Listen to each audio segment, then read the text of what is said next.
Well, claims about exposure to toxic chemicals at the Clark County Government Center continue to grow. It's a story the I-Team first broke about 50 people suing the county, the city of Las Vegas, and several companies.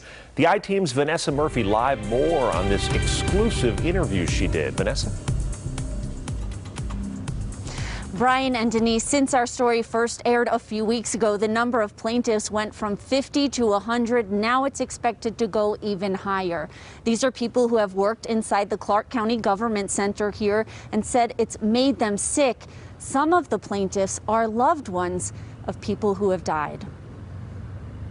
It's like living a bad dream. Nick Romano says he suffers from liver damage, thyroid disease, and other illnesses. If I had gone one more year to my next yearly exam, I may not be here speaking to you right now. For Elisa Chavez, it was uterine cancer. I was able to be with her, every day until she passed. We just sit there and watched her waste away. Owen Bush lost his wife Kim to ovarian cancer at just 49 years old. What they have in common? Work inside the Clark County Government Center. Do you believe that her cancer is connected to that building? Yeah, now that they have their scientists, their medical people that are doing the research. Oh, yes, I do. Kim passed away in 2013. Lawyers say they've now uncovered a cancer cluster linked to the building. Their research dates back to the early 1900s when the land was used by the Union Pacific Railroad. According to this newspaper clipping, by 1952, a tar pit at the site was a known hazard. The railroad then set fire to the pit and its waste materials. By the 70s, that was covered in dirt. The lawsuit also points to several nearby spills. Numerous documents which followed refer to contamination and recommendations for more testing and cleanup.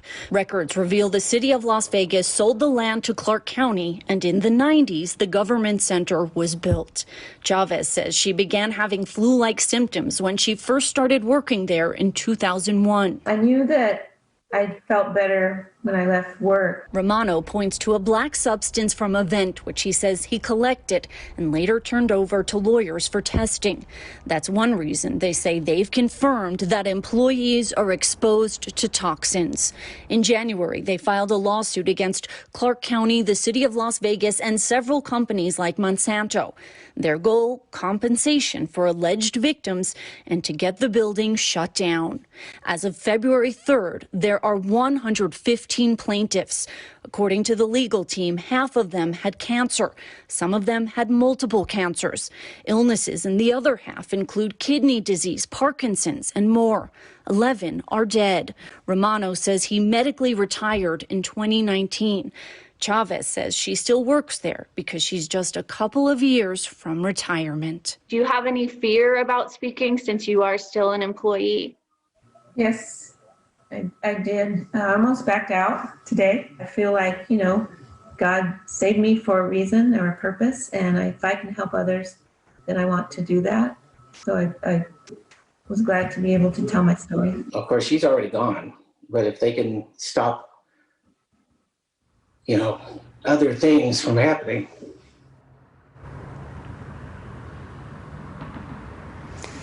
Both Clark County and the city of Las Vegas say they do not comment on pending litigation. A spokesman for the railroad sent a statement saying Union Pacific is reviewing the complaints made in the suit. As we understand it, the claims allege exposure to certain chemicals at the company's former Las Vegas rail yard, which was sold to the city of Las Vegas many years ago. Prior to the sale, Union Pacific performed environmental work under the direction of the Nevada Department of Environmental Quality. We also reached out to the other defendants in this case and did not receive responses in time for this report. We have more information at 8newsnow.com. Reporting live, Vanessa Murphy, 8 News Now.